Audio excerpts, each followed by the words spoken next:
పబ్లిక్గా క్వశ్చన్ చేయకూడదు. అందువల్ల ఒక్కసారి బెదిరిస్తే దాన్ని డాక్ట్రైన్ ఆఫ్ చిల్లింగ్ ఎఫెక్ట్ అంటారు. అంటే ఒక బెదిరిస్తే వీడు నోరు విప్పడని. కానీ గుర్తుపెట్టుకోవాలి, ఎంత బెదిరిస్తే అంత బిగ్గరగా అడుగుతాం, పని కట్టుకొని కూడా అడుగుతాం. అదే నేను అన్నది. అదే అని యుద్ధం మీరు మొదలు పెట్టారు, నేను ముగిస్తాను అన్నాడు. మళ్ళీ దాన్ని పెట్టుకొని యుద్ధం చేస్తావట అంటారు. అయ్యా నేను ఏమన్నా అందులో క్లియర్గా నా ప్రజా సమస్యల పైన అన్నా అంటే ఇప్పుడు ఇంకా దానిపైన కేసు పెట్టలేదు. బహుశా ఎఫ్ఐఆర్ ఛార్జ్షీట్లు ఆడి చేస్తారో తెలియదు. కానీ ఒక్కడు మాత్రం మళ్ళీ చెప్తున్నాను, మీరు అరెస్ట్ చేసుకుంటారా, కేసులు విత్డ్రా చేస్తారా, చెయ్యరా, అది మీ ఇష్టం. మేము మాత్రం మాట్లాడుతూనే ఉంటాం. We will die but we will not give up our right to free speech అన్నది మా మాట. చావనన్నా చేస్తాం కానీ మాట్లాడే హక్కును వదులుకోము. మీకే అణిచివేత వేసినా దానికి మేము సిద్ధం, సంతోషం. మీరు వస్తారంటే చెప్పండి, టైము ప్లేస్ కూడా చెప్పండి, ఆడికి వస్తా, కావాలంటే అరెస్ట్ చేసుకోండి. సో అందువల్ల అరెస్ట్లకు భయపడే వాళ్ళం అయితే ఇక్కడ దాకా రాకనే పోయేవాళ్ళం. ఇక్కడ మనకు అర్థం కావాల్సిందంటే ఒకటి, రాజ్యం ప్రభుత్వమే నేరుగా కేసులు పెట్టింది. ఏంటా కేసులు? కులచిచ్చు పెట్టానట. నేను నా మాటలో ఎక్కడ కులమన్న పదమే లేదు. కులచిచ్చు పెట్టాను. పవన్ కళ్యాణ్ మాటల్లో కూడా చెప్పాడు కులం అని. అసలు నేను ఎక్కడ కులం తీసానో నాకు ఇప్పటికి అర్థం కాలే. ఇప్పుడు ఒక అంశం వచ్చినప్పుడు అనేక మంది భిన్నమైన అభిప్రాయాలు ఉన్నవారు ఆ అంశాన్ని వరకు సమర్థిస్తుంటారు. అది ఏ కులం వాళ్ళైనా కావచ్చు, ఏ ప్రాంతం వాళ్ళైనా కావచ్చు, ఏ రాజకీయ భావాలు ఉన్న వాళ్ళైనా కావచ్చు. ఇప్పుడు దీన్ని మైక్ అనాలి. దీన్ని మైక్ అని ఒక కులం వాళ్ళకి చెప్తే మైకు, ఇంకో కులం వాళ్ళు చెప్తే కాదు స్టిక్ అంటారా? ఒక పార్టీ వాడికి చెప్తా మైకు, ఇంకో పార్టీ వాడికి చెప్తా బాటిల్ అంటారా? ఎవరైనా మైక్ అనాలి. సో దానికి కుమ్ముకైనట్టు కాదని. తర్వాత ప్రాంతం అని కూడా తీశాడు పవన్ కళ్యాణ్. ప్రాంతం అని తీస్తే ఎవరు తీశారు ప్రాంతం? నిజంగా ఇక్కడ వచ్చిన ఇన్ని సంఘాలు ఉన్నాయి, వీళ్ళు తీయలే. తెలంగాణ సంఘాలు మొదలు ప్రాంతం అనే ప్రస్తావనే తీయలే. ఆ ప్రస్తావన తీసింది కూడా ఆ రెండు పార్టీల వాళ్ళే. నువ్వు తెలంగాణ వాడివి, ఆంధ్రప్రదేశ్ రాజకీయాల గురించి ఎట్లా మాట్లాడుతావు? అయ్యా మరి నేను అమెరికా వాడిని, అక్కడ ఓటర్నా, ఆడ మాట్లాడుతున్నా కదా. ఇరాన్ పైన మాట్లాడుతున్నా, ఇరాన్ ఓటర్నా? ఇది ఎక్కడ సిద్ధాంతం అయ్యా? మీరైతే ఇక్కడ ఇల్లు కలిగి ఉంటారు, ఆస్తులు కలిగి ఉంటారు. మేము మాట్లాడకూడదంటే ఎట్లా? తెలంగాణలో ఉన్నవా పుట్టినవాడిని కనుక తెలంగాణ వాడు కనుక మాట్లాడద్దంటే ఎట్లా? అంటే కులం తీసింది మీరు, ప్రాంతం తీసింది మీరు, మళ్ళీ మమ్మల్ని కులము ప్రాంతం తీశారంటున్నారు. ఎంత ఆశ్చర్యం చూడండి. ఇక అది కులం చిచ్చు పెట్టారని కేసు పెట్టారు. అక్కడ కులం ప్రస్తావన కూడా చేయలేదు నేను. ఇంకో కేసు ఏంటిది? ఈవెన్ నోటీస్ ఇవ్వకుండా కూడా అరెస్ట్ చేస్తారు 3 ఏళ్ళు.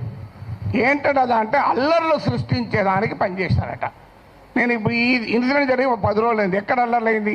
2 దోమలు కూడా ఎవరు చంపలే, 4 ఈగలు కూడా చంపలే. అల్లర్లు ఎక్కడే? పోనీ ఏమన్నా 2 కుక్కలు కొట్లాడుకున్నాయా? అరే ఏమో ఏంది ఇది? మీకు అల్లర్లు సృష్టించారు. అదే కాదు, ప్రజా జీవితాన్ని అల్లకల్లోలం చేశారట. ఒక కేసు జోకేంద్ర వాళ్ళు పెట్టిన కేసులు మనకు నవ్వొస్తాయి. మీరు ఎంతమంది చూశారో తెలియదు నాకు. ఎఫ్ఐఆర్లు ఆ సెక్షన్ను నేను చూస్తే ఆ లాలోనే ఉంది, this section is not applicable for words అన్నాడు. మరి నేను వర్డ్స్ కాకపోతే ఏం మాట్లాడినా? బాంబులు వేసినా? ఇంకో దగ్గర this section is not applicable to the statements అన్నారు. మరి నేను మాట్లాడేది వర్డ్ స్టేట్మెంటే కదా. అంటే అప్లికేబుల్ కాదని చట్టంలో ఉన్న కేసు పెట్టారు. ఇక చూడండి, ఇక్కడ మనకు అర్థం కావాల్సింది అంటే చాలామంది మిత్రులు మాట్లాడారు. నేను మాట్లాడిన అంశం అసలు ఇష్యూనే కాదు, అది ఇష్యూనే కాదు. నన్ను కులం అన్నారు. ఇప్పుడు ఇంతకుముందు విమలక్క గారు చెప్పారు, నేను ఏ కులంలో పుట్టాలనే హక్కు నాకుంటే, అది అవకాశం నాకుంటే అది నేను డిసైడ్ చేసుకుంటుండే. ఎక్కడో చూడ పుట్టిన తర్వాత ఎక్కడున్నావు అనేది పాయింట్ కదా. చిన్నప్పటి నుంచి అణగారిన కులాల కొరకే పనిచేస్తాను తప్ప అణగారిన జాతుల కొరకు, వర్గాల కొరకే మాట్లాడాను. ఇక్కడ కాదు, ప్రపంచంలో ఎక్కడ అణిచివేతుంటే అక్కడ మాట్లాడాం. ఇక్కడ కాదు, ఏ వెనుజులాలో నా కులం ఉందా, నా ప్రాంతం ఉందా?